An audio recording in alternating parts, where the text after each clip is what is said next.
ট্রেনযাত্রার অনুমতি মেলেনি। ধর্মশালা থেকে ফেরা নিয়ে সংশয় শ্রেয় শাহনরা। নিরাপত্তা নিয়ে শঙ্কিত অচিন ক্রিকেটাররা। দেশে ফেরা নিয়েও বাড়ছে সংশয়। ভারত পাক যুদ্ধ জিগিয়ে স্থগিত IPL। ভারত এমন জবাব দিন যা পাকিস্তান কখনো ভুলবে না, হুঙ্কার বীরেন্দ্র সেহবাগের। গোয়া ছেড়ে মুম্বাইয়ে ফেরার ইচ্ছা প্রকাশ। মাসখানেকের মধ্যে মনমোহন যশস্বী।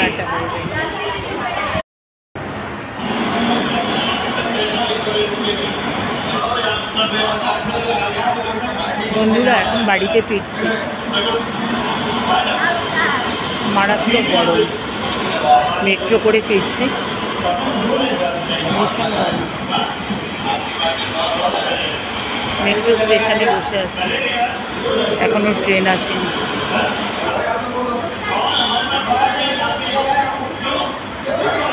Tata bye bye.